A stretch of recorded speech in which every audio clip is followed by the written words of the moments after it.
Welcome, everybody. It is Friday, May 15th, 2025. It is the third official episode of Not So Young Lions, only available here on bodyslam.net. I am Max Stenenberg, as always, joined by my wonderful co-host, Blackhawk. Again, busy show as always. Today we are talking about day one, night one of Best of the Super Juniors. It is finally tournament season. We had New Japan Cup earlier this year, but now it feels like we're really heading into the big time in tournament wrestling in Japan. Best of Super Juniors beginning a couple days ago, and then this weekend got two shows. A lot of things to talk about. Welcome, everyone, to our show. Hopefully everyone is having a wonderful week, and hopefully we're closing out your week on a positive note. Blackhawk, how you doing on this Friday evening here? It's been a long week, but Best of Super Junior was good this week. Yeah. We've got 4 more shows next week. Yeah. So we've got a lot to look forward to. You were talking about tournament wrestling in Japan is hitting, and it is going. Yeah. There's a lot of companies doing tournaments right now. DDT's doing King of DDT. Noah's about to start their tag league. Yeah. There's a lot going on in Japan right now. So if you are a fan of Japanese wrestling, this is a great time to be alive. Yeah, and AEW is beginning the Owen Hart Cup next Sunday for Double or Nothing, which will be covered. Right. But yeah, there's a lot of tournament wrestling. I love tournament wrestling. It's very unique. It kind of has always made, especially New Japan, really stand out. That basically all year there's always something happening.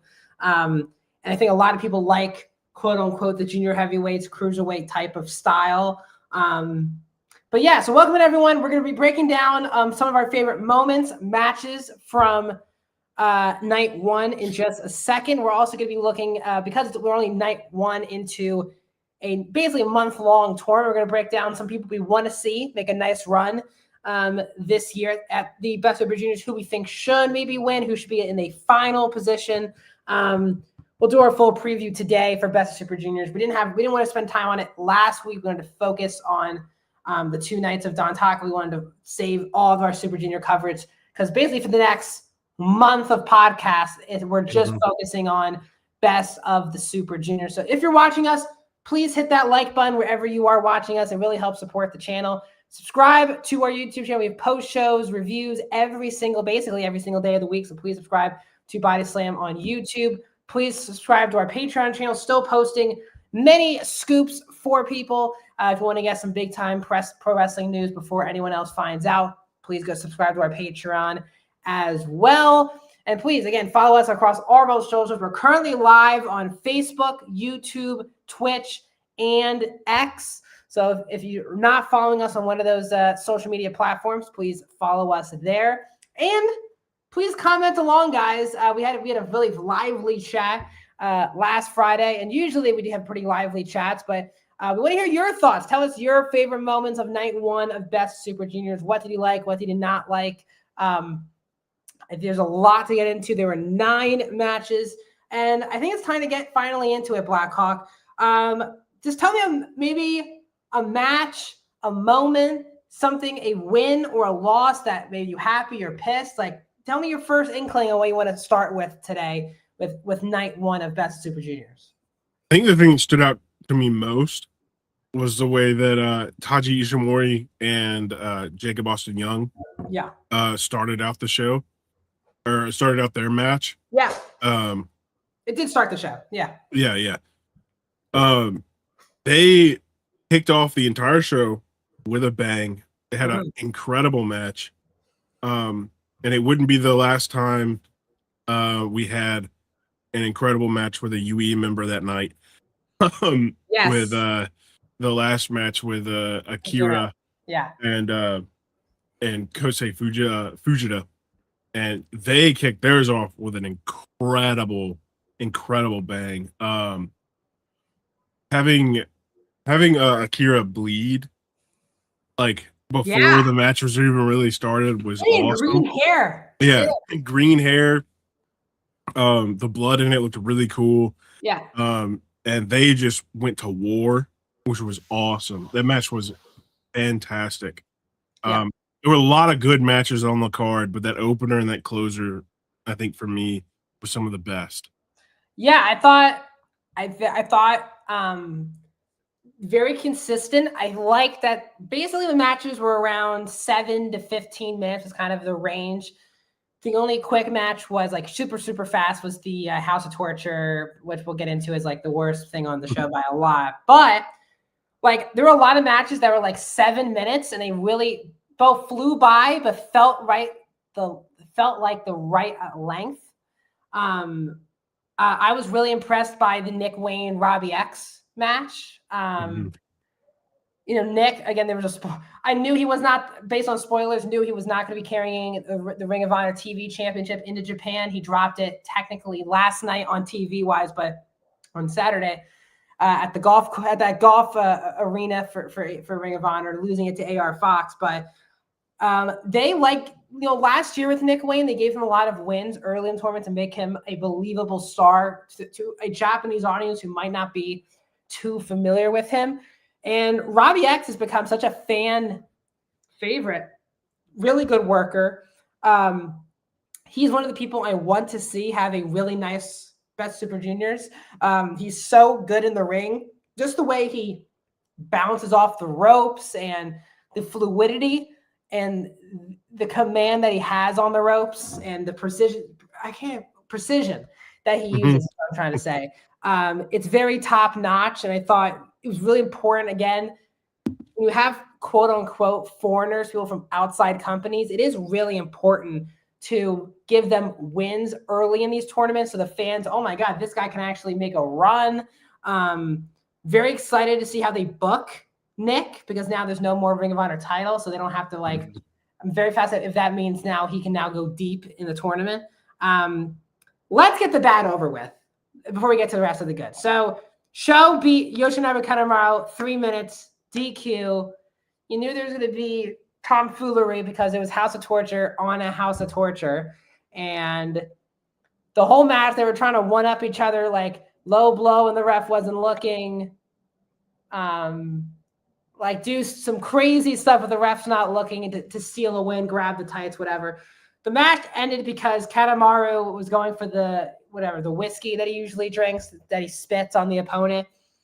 And I forget if he just spit in the ref's face and the ref called for the DQ, or he actually did spit in Show's face. He got the ref's face, yeah. And the ref just DQ'd him for that. Yeah.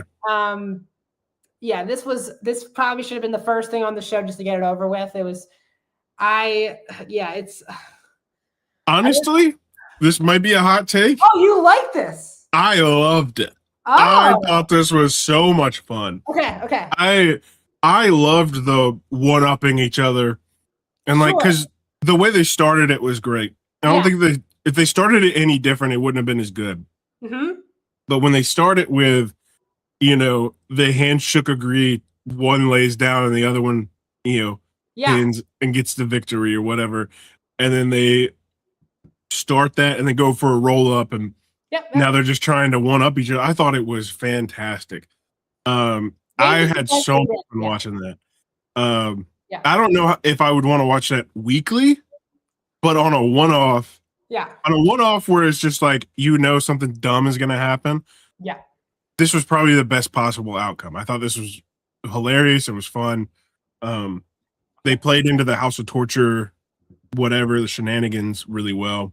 Mm-hmm. Were able to work with each other and still put on a somewhat believable match, even though you figured it would probably just all end in DQ, so it didn't really matter. Yeah. So I think it was smart that they did this out of the gate. These guys are never going to wrestle each other again, and we're not going to see more House of Torture on House of Torture damage. I just thought they should have started the show because we had, as you said, a really killer match of JAY and Taiji to start, and then you go into that, and then back to regular programming. I want to talk about two particular results that did catch me by surprise. Now, again, it doesn't mean this person losing means they're going to lose every match. This person winning means they're going to win Best Super Juniors. KUSHIDA beating Robbie Eagles, I thought was very interesting. KUSHIDA wrestled with no boots, which was very unique for him. tapping out Robbie Eagles as well, I thought was fast. Again, I think Robbie Eagles is like on the rise here. But again, Kushida is a veteran, been around the block for well over a decade now. He'll be putting people over countless times throughout this tournament, but I just find it fascinating he got one over Robbie. The other result was Daisuke beating Despi in this first match. Despi, now again, there were shenanigans that led to Despi tapping out, so there was I don't, was it miss? I forget what it was. Also, I get crumpled up with the memory on why. No, it was a low blow. I'm trying to remember because all these matches. It was a low blow, but he basically pushed Despi into the ref. Ref is down. Thank you. And then ref's like recovering, and he goes for a low blow, and then gets him. The spot of this match that I loved was Daisuke put Desperado on a chair, like just sitting down outside of the ring, and did this full-on elbow drop. And the scary thing was, it looked like it hit really hard, and Despi stayed in the chair after he took the bump. Like, he didn't move. Maybe that's why it looked so clean. Like, it was like a vicious move. But those two results in particular, I was like, Despi losing. I think it's supposed to give you doubt. Oh, my God, Despi's not going to be in the mix. I think he most definitely will be in the mix. And I also thought it was interesting having Kushida go over Eagles. Were there other results, or did those results surprise you? Like, let me know. I don't think I was super surprised by Kushida and Eagles. They've been featuring Kushida a lot recently. Yeah. So I figured he would get like a high profile win early. I feel like Robbie Eagles right now is probably a very high profile win for Kushida. Yeah. I was hoping that he would come out in his Contra gear and finally unveil that to the New Japan world, but I guess it's going to be exclusive for CMLL and MLW. Yeah. But the no boots was cool. I liked it. Cool. That match was probably, in my opinion, second best. I think the main event was the best, and that match was easily second best. Yeah. I wasn't shocked by Daisuke and Despi though. Okay. I had a feeling Daisuke would win there because they've gone back and forth in like the history of them being rivals / friends. And so I figured we would see maybe an upset on that one. But one that I wanted to highlight that I hoped we would get more out of that we didn't. Okay. It was where is it? Yo versus Hayo. Okay. Yes. Yeah. Hayo was doing a lot of stuff in Vegas with Dragon Gate. Okay. As well as he did the Despi Invitational. Yeah, this match was cool. And a handful of other things. This match was super quick. There was almost no wrestling. Yo peed on Hayo like a dog. So that did I don't know. Yes. It felt like, because I was watching it while I was watching eating breakfast this morning. Oh yeah. And I looked down to look at my breakfast for a second, and I looked up, and the match was over, and I was like, "Oh, okay." And I was like, "Hayo's like really good. Show's really good." It's like, why are we not going, at least 4 or 5 minutes like of actual wrestling, and you could do all the fun stuff in between. But that one was a little bit disappointing. And Master Wato Teton. Yeah. Master Wato Teton was fantastic. But I think the biggest standout to me as far as people go is Taguchi. Okay. Taguchi and Daiki Nagai.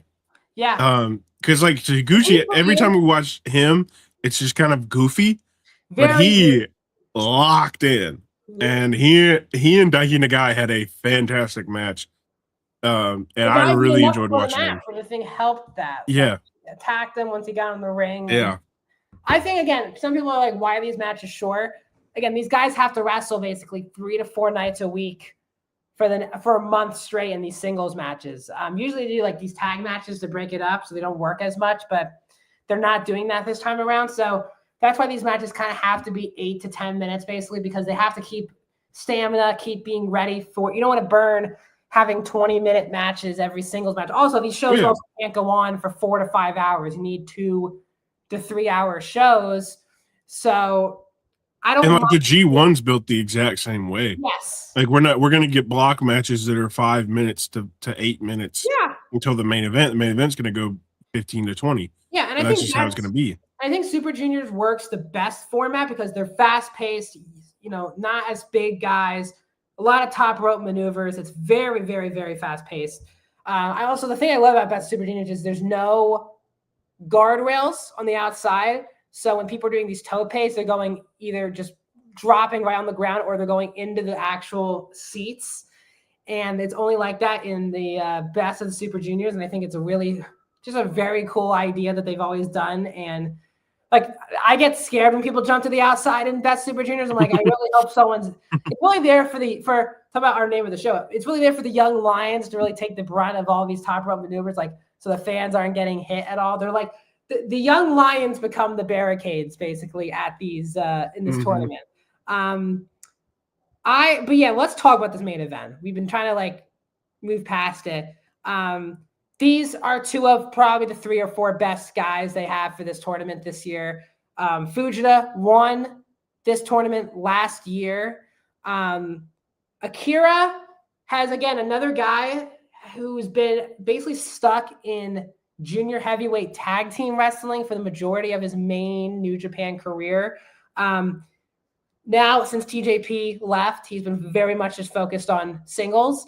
I wouldn't be surprised if he is there at the end of the day at this tournament. I could see if the United Empire. Now, again, does it make sense having a United Empire guy having him wrestle Doki when you have 2 heel factions for the title? Maybe not, but I do think maybe he doesn't win the tournament, but maybe Akira is in the final 4 and the final 2. He comes out with that green hair and Fujita bashes him open at the beginning of this match. And Akira, every time he took a break, he would make sure he's still bleeding, lick his own. It was nasty, out of the gate. But they also had a table spot, which is something you don't see a ton out of New Japan, which I thought was awesome. I love a good table spot, and I think they did that one pretty well.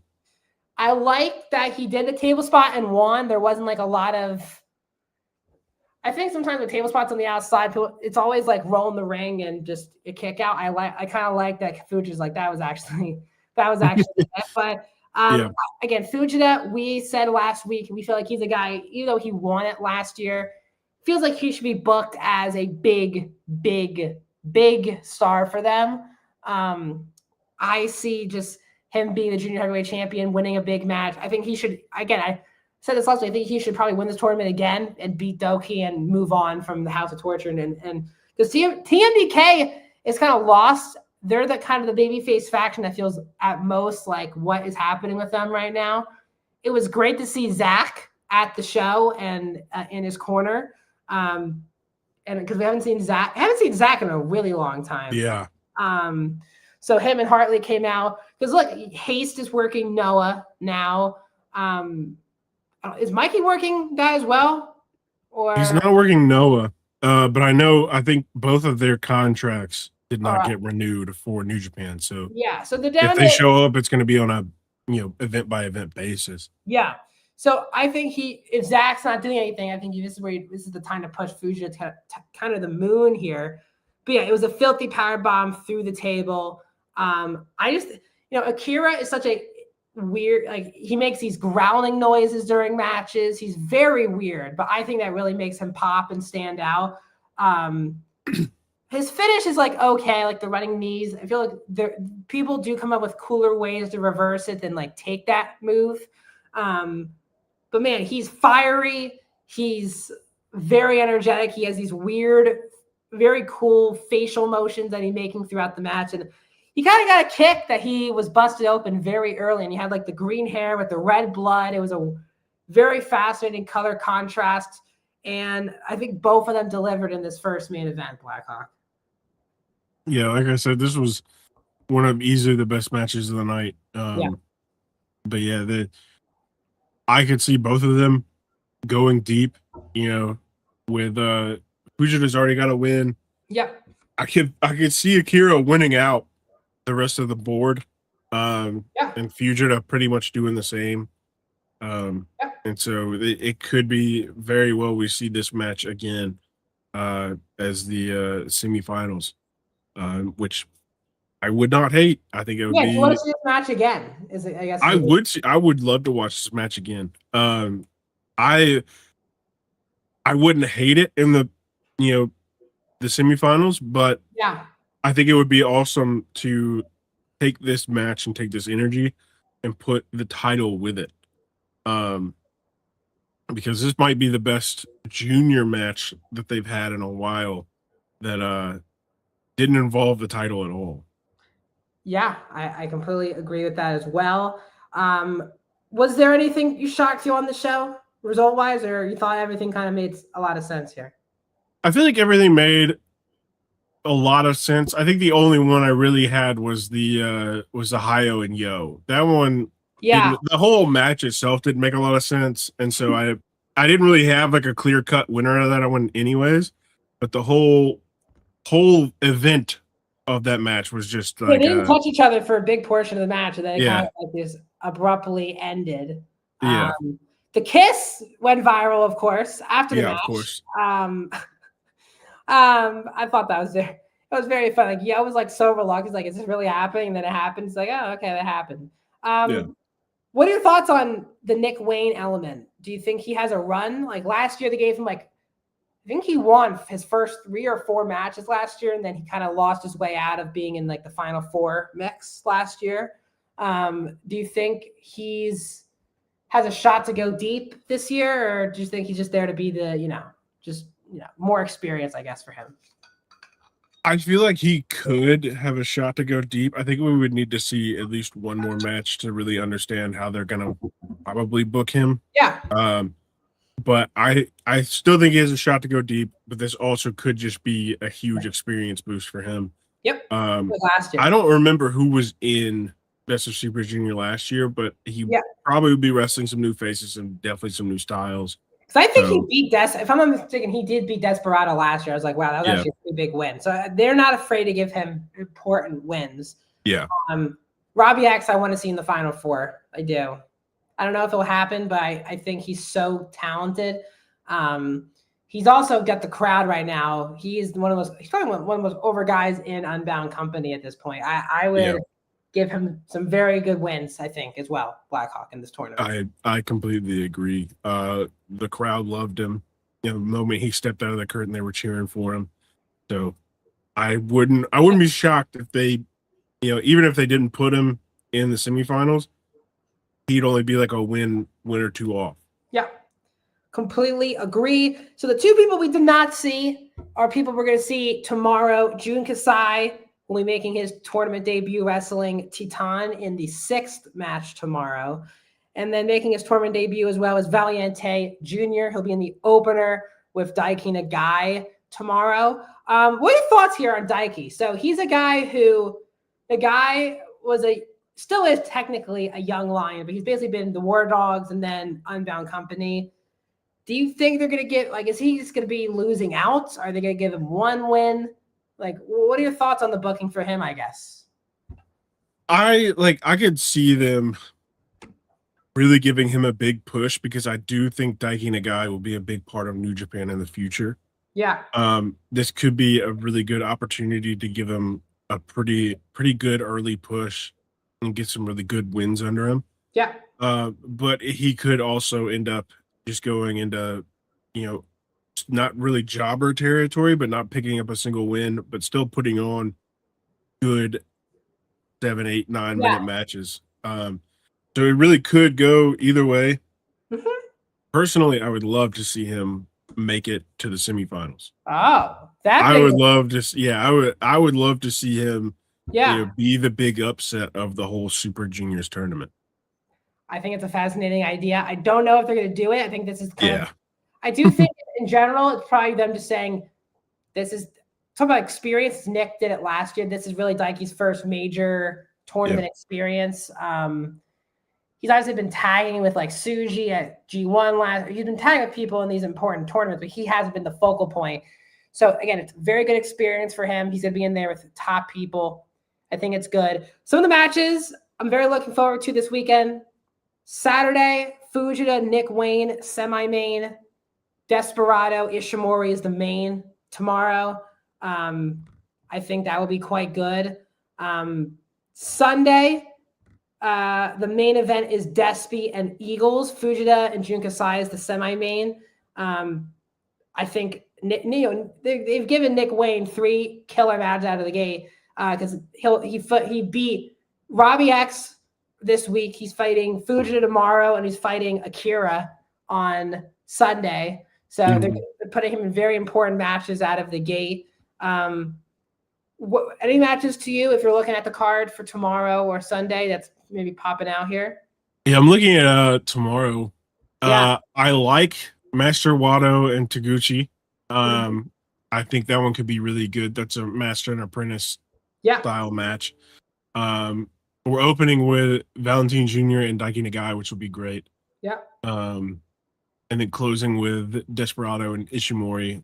I think Saturday's going to be really good. I like the whole card. Like KUSHIDA and Daisuke will be really good. Robbie X and Akira will be really good. Yep. Yo and JAY will be good. The whole thing for tomorrow looks great. Yeah.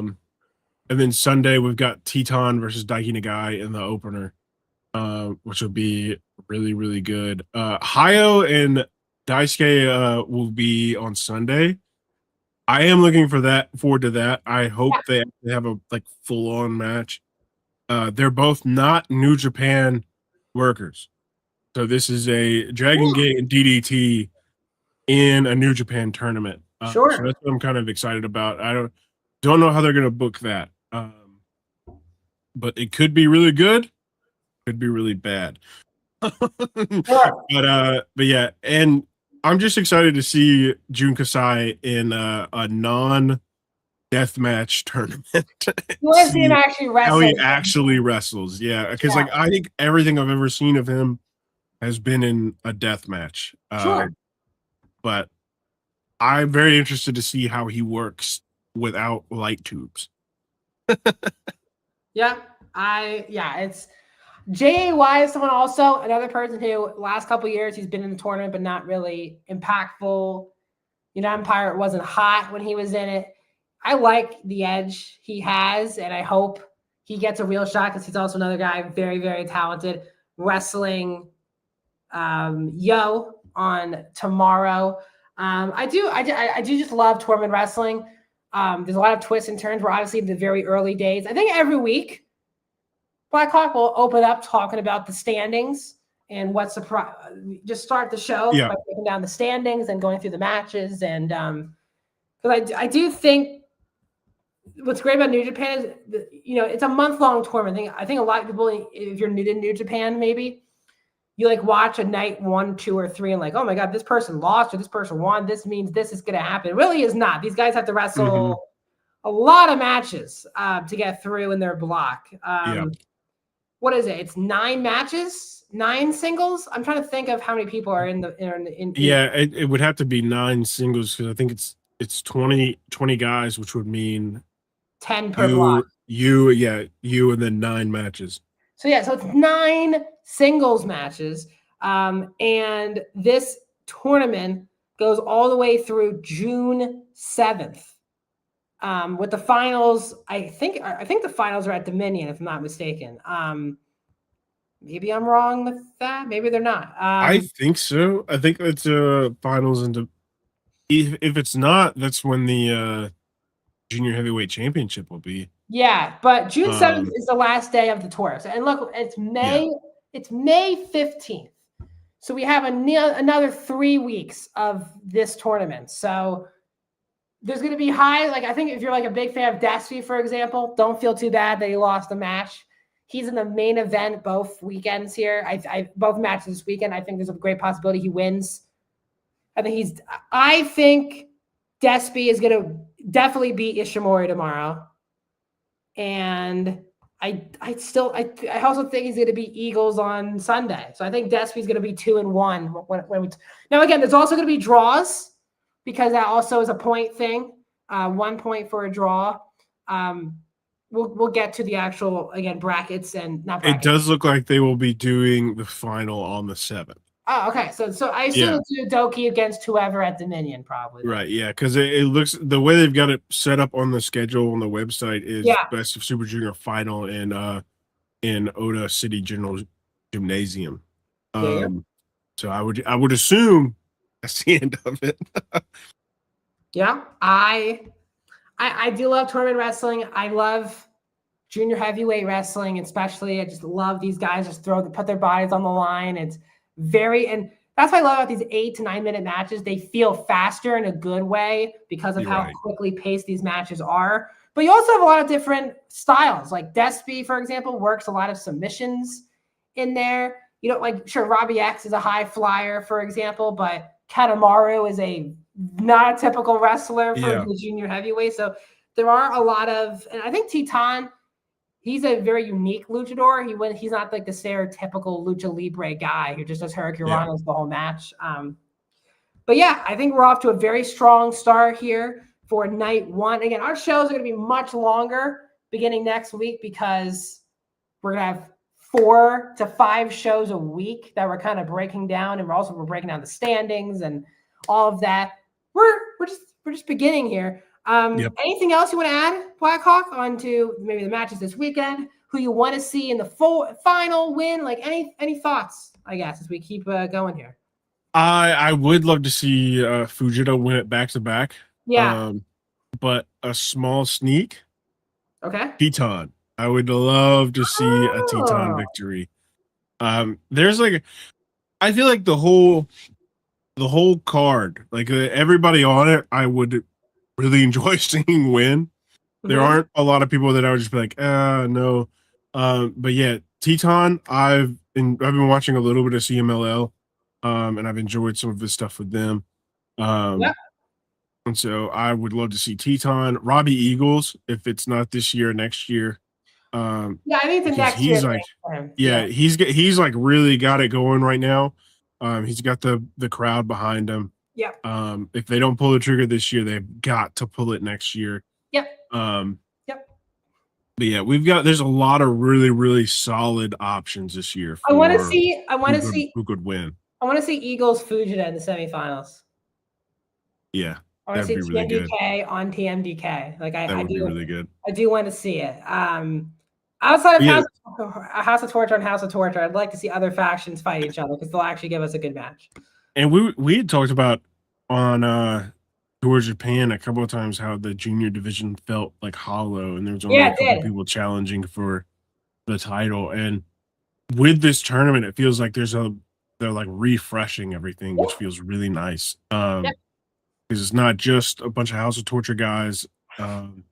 It's like there's a lot of juniors that you feel like should be challenging Doki for the title, but they haven't really pushed anything forward. And so I hope this kind of revitalizes the junior division and they move forward with it. I hope it does. You want to see their young talent, be pushed as well. That's why we like Fujita being pushed. I want to see Robbie X be pushed. Yeah, I think Despy is not going to win this. He's the junior heavyweight tag champ. There's no reason for him to be. And how many more times can we see Doki wrestle Desperado at this point? Like, do something else. But like for example, like Valiente, never saw him wrestle before. Like I've seen Titan for years. He's always been used by New Japan CMLL relationship. But there's also a lot of people in this tournament like I've never seen wrestle before. So like I'm very excited to see the progression of a lot of these guys. I think that's a great thing about tournament wrestling when you include other people. Randy, thanks for your like, by the way. Really appreciate it. I know you're always here supporting us. Really appreciate it. And thanks for everyone who, of course, is joining us once again. But yeah, I don't know if there's and there's Randy, of course, saying his howdy. Really appreciate you, Randy, as always, supporting us on Facebook. But yeah, I don't know. I think, Akira, hot faction, could make a deep run because of how important that. I could definitely see Akira losing in the final of this thing. Yeah. Maybe it's him and Fujita in the final. I could totally see them doing that because they do that with G1 last year. Takeshita wrestled Zack twice in G1. So I could totally see them doing like a semifinal or final being Akira and Fujita again, as we said earlier. Yeah. I would not hate that. They had a barn burner. Yeah. And so if they could, I feel like they could replicate that magic again pretty easily, especially given like the entire night to do it. If they're like the match of the night, that they're I feel like they've got something special going. I am also one of the bigger Nick Wayne believers. I just have loved him since AEW signed him, and he's done, again, obviously he had a pretty bad injury, which made him miss nearly a year of action. Now they should have had him relinquish the title, but Ring of Honor a lot of times doesn't matter. So Tony doesn't really care when stuff like that happens usually. But he dropped the title. I want to see Nick have a good run. On AEW, they were promoting it the last 3 shows of him going to Japan. Yeah. So they obviously are valuing him going there and it being a big deal. So I hope Nick has a good run. He had a good run, really, really good run last year. I mean, he can even have a bet. He could be in the Final 4 this year. I could totally see that. But yeah, I love Best Super Juniors. I'm very excited to cut our podcast was not on when this happened last year. So it's really the first tournament we're really sitting down, watching all the matches together, talking about it on the air, like really, really diving deep. And I'm very excited to do that. I think that kind of wraps us up. I know we're going short, but other than that, that's all I have for us today, Blackhawk, unless you want to add anything else. We really only had the one show to talk about, so I didn't think we'd be going for super long today. But yeah, I think next week, we're taking it short this week because next week we have 3 whole shows to talk about. Yes. And then the following week, I think you have 4. So so we're going to be we're going to be going long the next couple of weeks. So it's fine to be short here. Yeah, we're going to be breaking down basically, guys, for you 3 to 5 shows every single week until Best Super Juniors is over. There's really no breaks because right after Best Super Junior is over, literally a week later is Dominion. And then literally a week after that, we begin the road to the G1. So this is the best time of the year, I would say, outside of Wrestle Kingdom. This until the end of G1 is such a great time period in New Japan. Again, I like Tag League, but I'm much more a fan of Super Juniors into the G1. Dominion is already a very loaded show this year. So I'm very excited. So Blackhawk, that does us for our shortest episode of Not So Young Lions. But guess what? There's not really a problem with that at all. We had a great time breaking down. We basically broke down all the matches, but I'm very happy with as well. Let us know where people can find you on social media. You can find me at the Blackhawk Walker on Instagram and everywhere else at Blackhawk Walker. I have a Patreon where I've been rating events. I did this one came out earlier today. I've been doing Noah events as well as some of the DDT stuff and Dynamite and Collision. Just some random stuff. We're going to be expanding it pretty soon, but with all the tournament stuff going on, I'm trying to get some of that watched and put on there. I do another podcast called The Emerald Arc. We also had a pretty short episode this week with only one event to talk about. So make sure to check that out. And then for Body Slam, I also do some of the shorts and clips that you'll see on social media of our live shows and interviews. Come back, guys, in like 5 hours or so, because I'll be back doing the Ring of Honor, Super Card of Honor post show. There actually is a 0 hour, so I'll be getting on to watch that show in 15 minutes, unbelievably. But yeah, I do highs and lows every single. I'm not doing a high and low tonight for SmackDown because I have to focus on watching ROH tonight. But basically, tomorrow I'll have an AEW Collision high and low. I break down Raw, SmackDown, NXT, Dynamite, and Collision. So 5 of the 7 days of the week, you get usually highs and lows videos from me on Body Slam socials. Plus, I host all of the post shows for major pay-per-views. So, of course, Supercard of Honor tonight. Next Saturday is Saturday night's main event. And then next Sunday is Double or Nothing. And then the Sunday after that is Clash in Italy. So you're going to see me with, 5 post shows in like a 2 to 3 week span. Blackhawk and I will be back next Sunday to do the Double or Nothing post show in the wee hours of really Monday morning, where we're usually on until like 2:30 in the morning, Mm-hmm. Eastern Standard Time, 2:30 or something in the morning. I mean, it can get pretty long. But I'm very happy to be on. I do the WWE post shows of Rami. I do all my AW post shows with Blackhawk. I'm doing the ROH one tonight by myself. But yeah, tons of coverage. This podcast is on every single Friday across Body Slam socials, Blackhawk socials, 6 o'clock Eastern every single Friday. We're very much committing to that. We haven't missed a show in a while. So please, if you like this episode, hit the like button, subscribe to Body Slam on YouTube. Follow us across all of our social media platforms. We usually have something posted somewhere every single day of the week. Just also, please support everyone who is currently still working here at Body Slam. A lot of people are putting in the hard yards over the last week. A lot of people who are working for Body Slam are doing things they really are not used to doing or are uncomfortable or just trying to learn a new skill in the wrestling media space. Please support everyone who is doing all the hard yards, trying to make Body Slam the best outlet it can be. So please support everyone here. And that does it for episode 3 of Not So Young Lions. We'll see you guys all next week. See you guys there. Oh, thank you. Oh, thank you. Thank you.